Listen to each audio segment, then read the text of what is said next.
Tapi di lain sisi kan di situ juga terjadi persaingan bisnis. Kita harus mengerti persaingan bisnis. Oleh karena itu, maka tumbuh suburnya influencer yang mempromosikan produk-produk tertentu, kemudian mereview produk-produk yang lain. Selama itu bermanifestasi edukasi, sebetulnya nggak ada masalah. Tapi kalau sudah masuk pada persaingan bisnis, kepentingan bisnis, tentu itu bisa jadi masalah. Masalahnya di mana? Satu produk direview oleh seorang influencer misalnya. Tentu produk yang direview, kalau direview positif mungkin orang yang direview gembira. Tapi kalau direviewnya negatif, kan di situ terjadi perang dagang kan? Nah, apalagi kalau setelah itu dilanjutkan dalam bentuk intimidasi, ancaman. Itu kan berbahaya. Nah, oleh karena itu, supaya ini tidak berkelanjutan, diatur influencernya itu. Stand by. On the record. Halo Sobat Antara, selamat datang kembali di podcast Antara on the record. Kali ini saya beruntung karena bisa mampir di kantor Badan Pengawas Obat dan Makanan alias BPOM. Tentu saja kita akan ngobrol banyak gitu ya mengenai bagaimana sebetulnya BPOM ini melakukan pengawasan.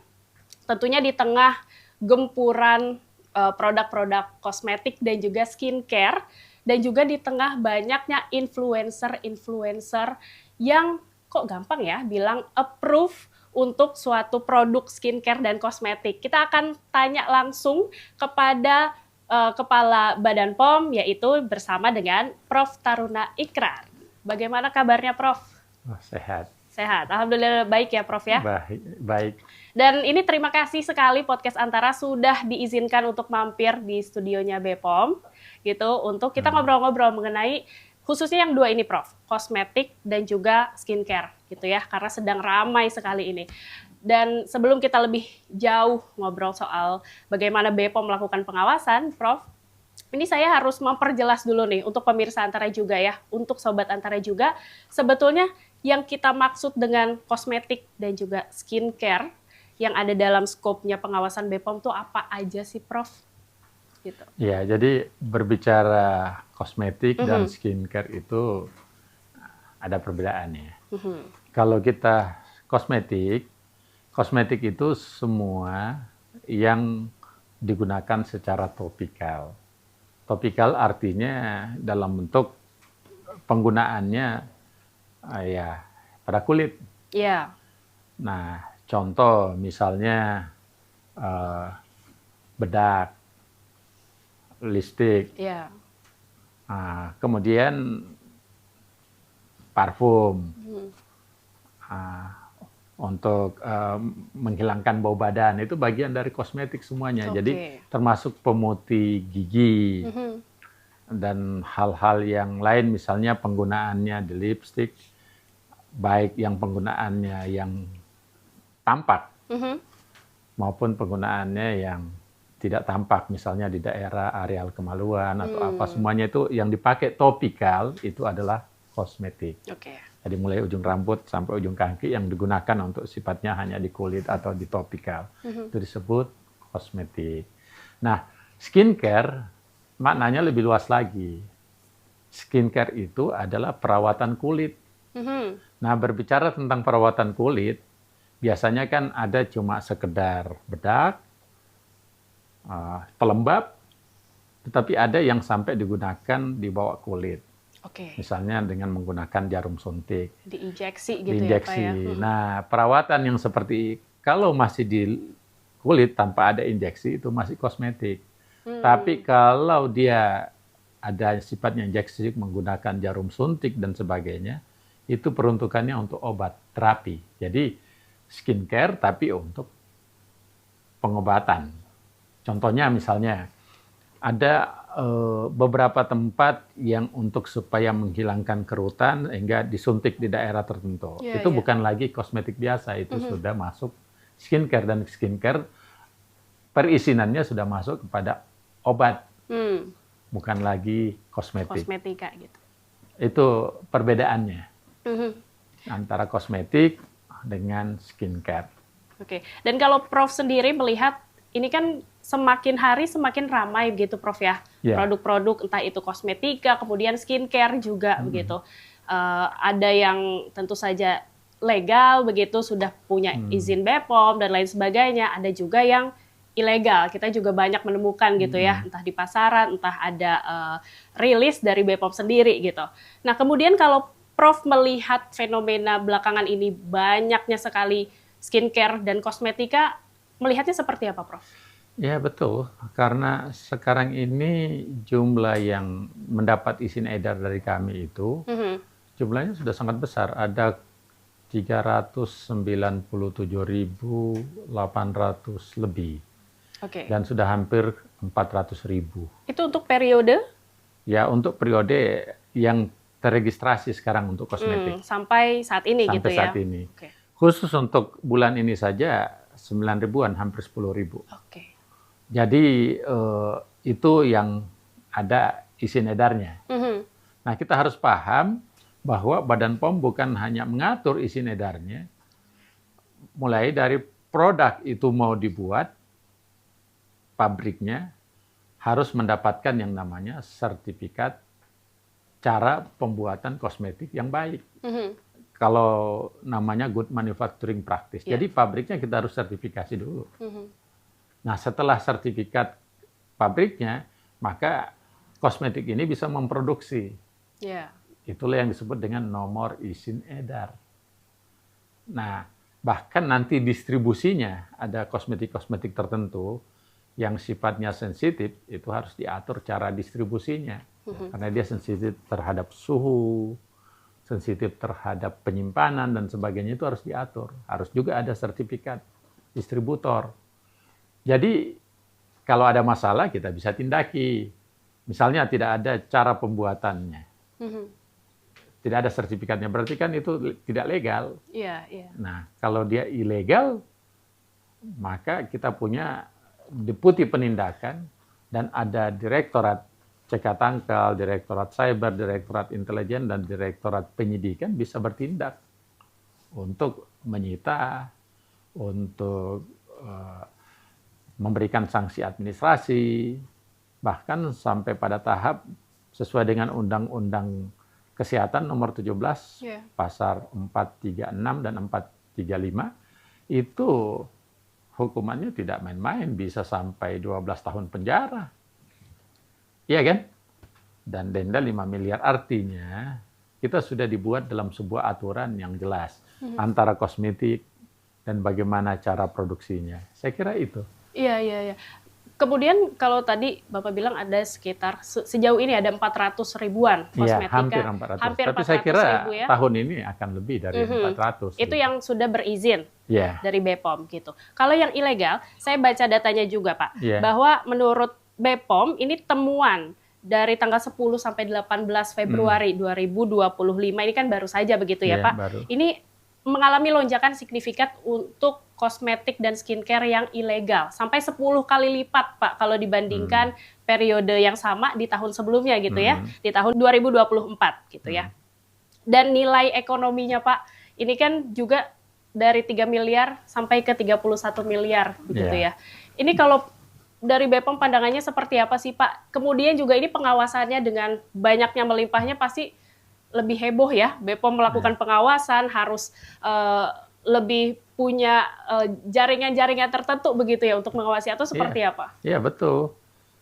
Kita paham yang pertama bahwa petugas Badan Pengawas Obat dan Makanan itu di seluruh Indonesia itu 6.700-an pegawai. Kemudian kita punya unit pelaksana teknis. Ada ratusan unit pelaksana teknisnya Badan POM.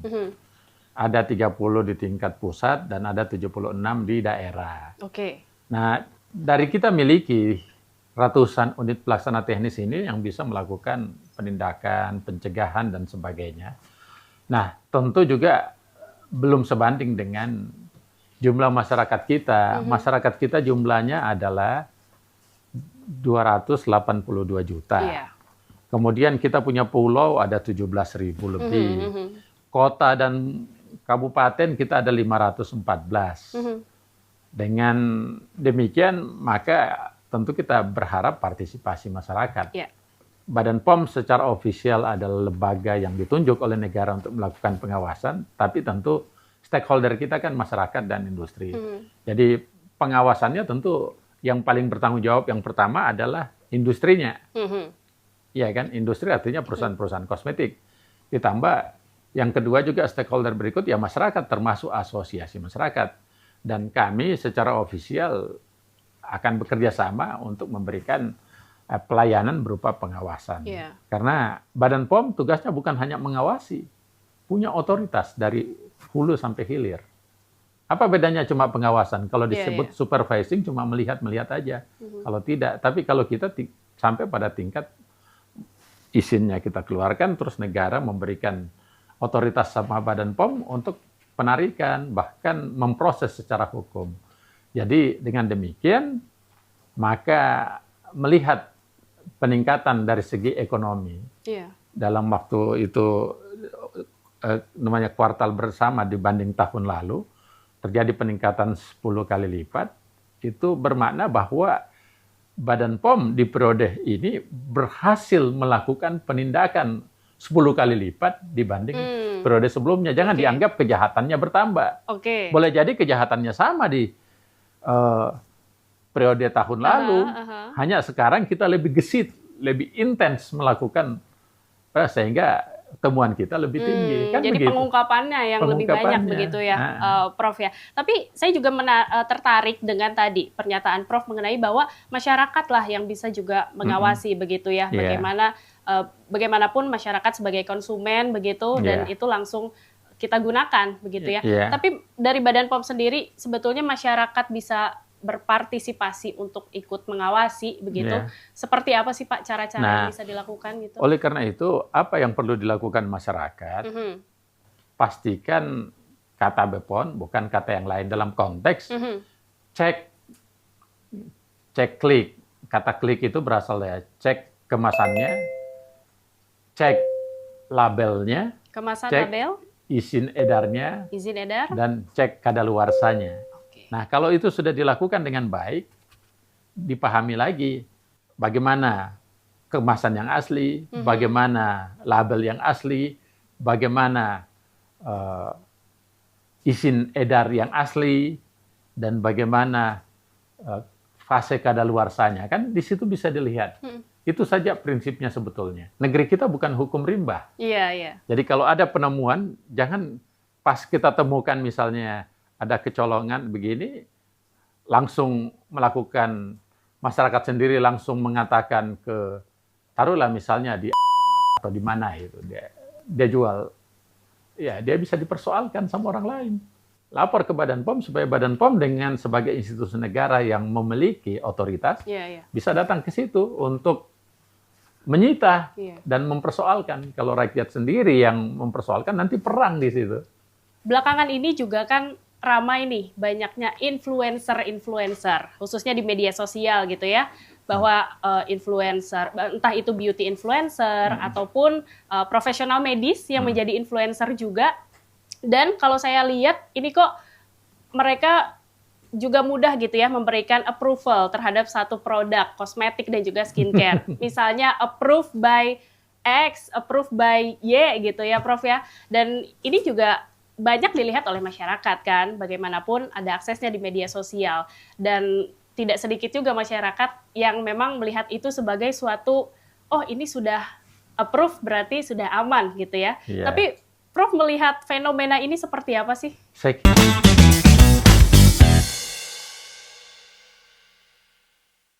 Menyajikan berita seputar Nusantara, dari politik, kriminal, hingga budaya. TNI Angkatan Laut terus berupaya membongkar pagar laut yang berada terhadap seorang anak berusia 14 tahun. Mengadakan pertemuan dengan utusan khusus Presiden bidang. Saksikan Beranda Nusantara Senin sampai Sabtu pukul 11 WITA hanya di Jawa Pos TV Bali. Ikuti berita terkini dari Amerika Serikat dan dapatkan informasi terbaru tentang kejadian yang sedang hangat dibicarakan. Nat akhirnya tak menyertakan larangan turun. Sebagian imigran tak bersurat berhasil mendapatkan legalitas. Tapi bagaimana dengan sapi laut? Ada setidaknya 3 isu utama yang mereka suarakan. Pertama, saksikan update terkini Senin sampai Jumat pukul 4 sore waktu Indonesia Tengah hanya di Jawa Pos TV Bali.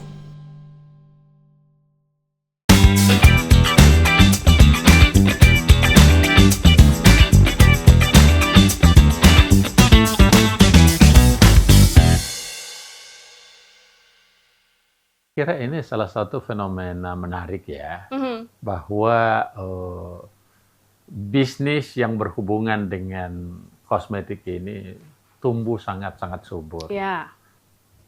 Berdasarkan data dari Badan POM sebetulnya melihat data kami itu sekitar 110 triliun setiap tahun. Oke. Tetapi dari gabungan pengusaha kosmetik mengatakan, melaporkan ke kami itu sekitar 158 triliun setiap tahun. Jadi artinya kosmetik ini merupakan media bisnis yang menjanjikan, tumbuh subur. Nah dalam konteks kita melihat tadi, dan kita lihat jumlah nomor izin edar yang begitu banyak, hampir 400.000, memang betul. Kemudian dari segi demand, kebutuhan masyarakat, hampir semua masyarakat kita sudah menganggap kosmetik ini adalah barang primer, penting. Seperti bahkan ada di antara orang yang menganggap lebih penting dibanding makan atau minum. Nah, contohnya, kalau istri saya, kalau dia keluar rumah, tidak rela dia tanpa kosmetik. Boleh saja, mungkin nantilah makan kita. Oh, itu wajib, Pak. Wajib, ya kan? Jadi kosmetik itu menjadi hal yang primer jadinya. Kebutuhan primer. Dan bukan hanya wanita, cowok juga seperti itu. Betul. Kalau saya kan minimal menggunakan pelembab. Yeah. Nah, dengan konteks ini menunjukkan bahwa pangsa pasarnya besar, bisnisnya tumbuh dengan baik, maka tentu kompleksitas bertambah. Kompleksitas apa? Kompleksitas bahwa dari segi bisnis menjanjikan, kemudian dari segi masyarakat membutuhkan. Nah, tapi di lain sisi kan masyarakat ada yang ingin lihat ini penting bagi dia, tapi di lain sisi kan di situ juga terjadi persaingan bisnis. Kita harus mengerti persaingan bisnis. Oleh karena itu, maka tumbuh suburnya influencer yang mempromosikan produk-produk tertentu, kemudian mereview produk-produk yang lain, selama itu bermanifestasi edukasi, sebetulnya nggak ada masalah. Tapi kalau sudah masuk pada persaingan bisnis, kepentingan bisnis, tentu itu bisa jadi masalah. Masalahnya di mana? Satu produk direview oleh seorang influencer misalnya, tentu produk yang direview, kalau direview positif mungkin orang yang direview gembira, tapi kalau direviewnya negatif, kan di situ terjadi perang dagang, kan? Nah, apalagi kalau setelah itu dilanjutkan dalam bentuk intimidasi, ancaman, itu kan berbahaya. Nah, oleh karena itu supaya ini tidak berkelanjutan, diatur influencernya itu, review itu apa-apa yang bisa direview, bagaimana jalan review, bagaimana aturannya supaya tidak terjadi saling perang, saling tuntut menuntut, dan akhirnya berdampak pada kosmetik secara nasional. Dan kita bisa saksikan sekarang ini, itu yang terjadi. Makanya Badan POM turun tangan. Badan POM berdiri di tengah-tengah untuk kepentingan rakyat. Secara keseluruhan, bukan untuk kepentingan A dan B. Oleh karena itu kita buat aturannya. Seperti apa, Prof? Nah, aturannya sekarang sudah dirancang. Dan ternyata bukan hanya di Indonesia. Di Amerika sana sudah jelas, tegas aturannya. Kemudian di Australia sudah jelas aturannya. Di Singapura juga sudah jelas aturannya. Di Jepang sudah jelas aturannya. Kita belum atur itu. Nah, berdasarkan referensi dari berbagai negara dan melihat kebutuhan kita, kita mau atur. Kita akan atur.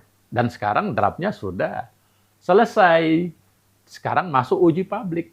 Uji publik, semua influencer, semua masyarakat, semua orang bisa memberikan masukan. Silakan masuk ke website kami. Website draft hukum ada kok di direktorat kami. Diberikan masukan. Bisa lewat email, bisa lewat kolom chattingnya, silakan.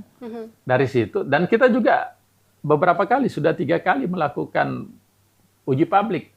Kita undang semua asosiasi dermatologis, asosiasi dokter kecantikan, kita undang juga perwakilan influencer, dan kita perwakilan masyarakat luas, termasuk Kementerian Perindustrian, karena ini kan harus diharmonisasi.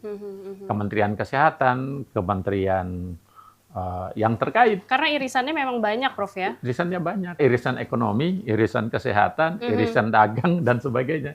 Termasuk kepentingan itu. Jadi maknanya kita beri peluang sebanyak mungkin kepada masyarakat untuk memberikan insight terhadap aturan ini.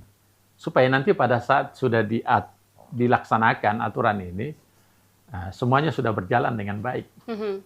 Prof, mungkin bisa disampaikan juga untuk Sobat Antara begitu ya, yang mendengarkan podcast On The Record ini, dalam regulasi atau aturan yang mengatur influencer kecantikan. Jadi itu seperti apa, kita Prof? bukan hanya influencer yang kita atur, masyarakat luas. Masyarakat juga ya. Termasuk di dalamnya masyarakat influencer.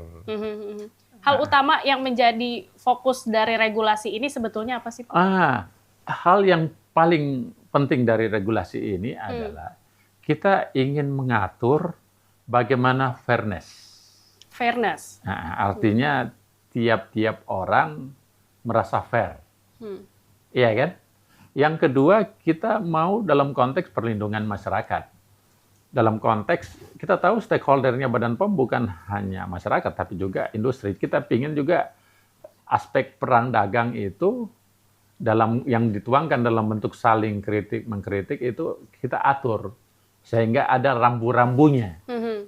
Nah, rambu-rambunya inilah kita sebut dengan guidance. Dan di situ juga kita lengkapin apa sanksi-sanksinya. Contoh yang paling konkret yang kita mau lihat ya begini. Contohnya ya, misalnya seorang reviewer, kita nggak usah bicara influencer karena masyarakat reviewer, mereview semua produk yang dia mau pakai kan. Nah, pada saat dia mereview, contohnya ya, silakan mereview, tetapi harus ada disclaimer dulu. Dia tidak ada konflik kepentingan dengan produk yang dia review. Disclaimer ini bermanifestasi kalau dia melanggar disclaimer-nya, dia bisa kena hukuman. Hukuman misalnya yang disebut dengan aturan yang sebelumnya sudah ada, yang disebut dengan aturan kita yang tentang rahasia dagang. Iya kan? Dia perlu disclaimer bahwa saya review ini tidak ada hubungannya dengan karena saya menghasilkan produk ini yang bertentangan dengan produk yang lain. Nggak boleh seperti itu. Itu salah satu contohnya. Itu akan kita atur. Tapi apakah Prof juga melihat bahwa para influencer, kemudian reviewer, dan juga masyarakat awam begitu, juga ini punya satu kontribusi begitu ya, dalam memberikan entah itu edukasi kepada masyarakat lainnya, atau gimana, Prof? Pasti.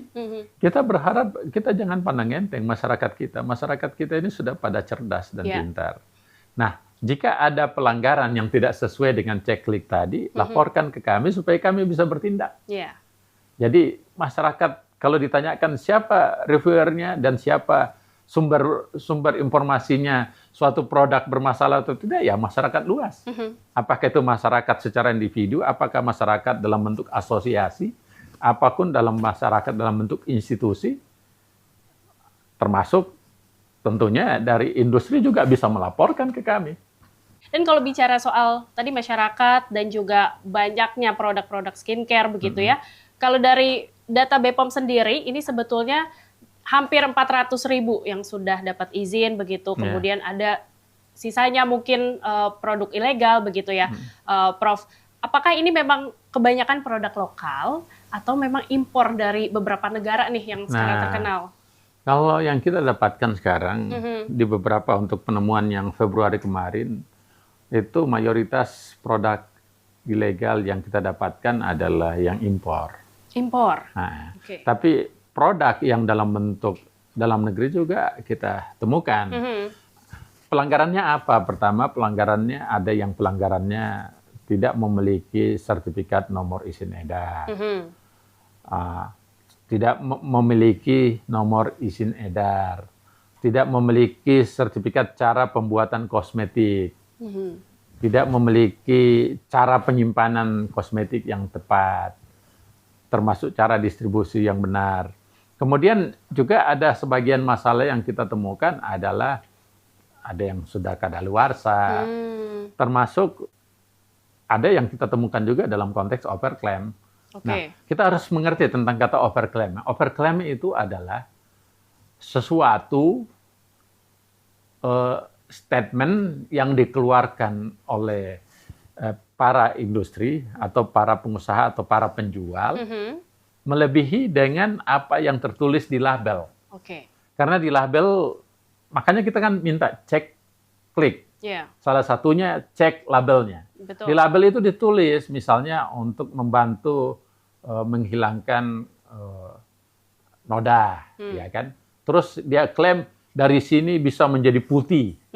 Nah, itu kan menyalahi. Itu disebut overclaim. Jadi overclaim itu adalah, dan overclaim saya sudah umumkan, adalah suatu kejahatan. Iya kan? Karena ada dampak ekonominya. Ada dampak orang yang merasa tertipu. Kan begitu.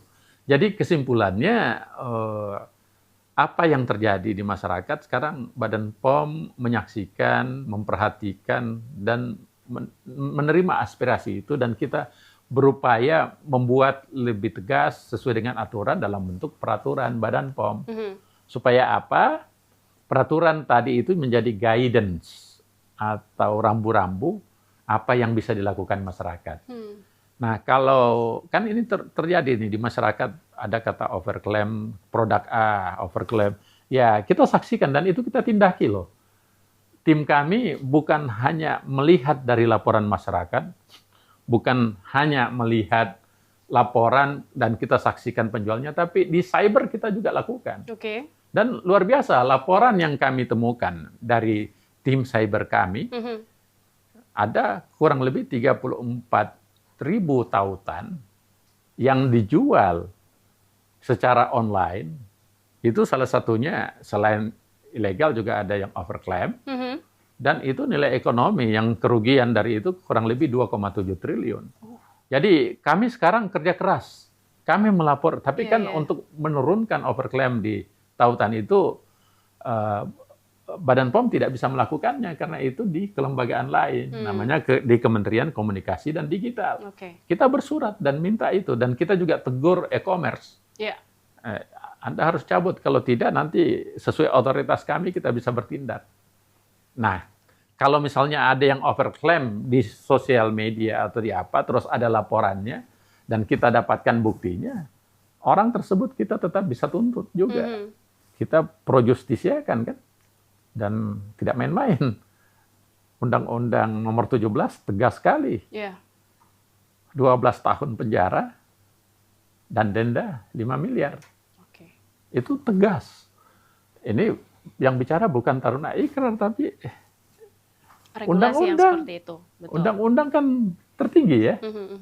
Nanti diatur kalau peraturan Badan POM. Nah, tapi kita menjadi akarnya tadi itu. Jadi singkat cerita, apa yang overclaim di sosial media kita perhatikan. Jadi mohon masyarakat lebih pintar, lebih cerdas, lebih arif.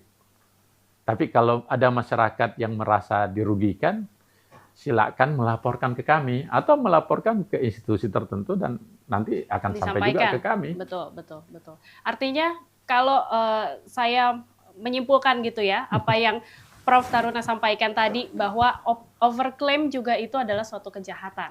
Jadi masyarakat juga nggak boleh langsung percaya dengan produk yang bilang ini bisa membuat wajah Anda lebih muda 10 tahun gitu. Wah, itu overclaim, jelas-jelas itu. Overclaim banget ya.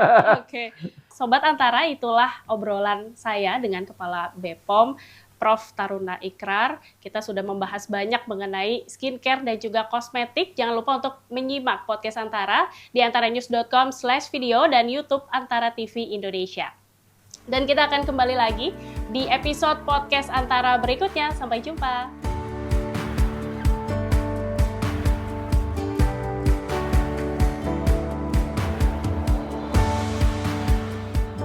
Stand by on the record.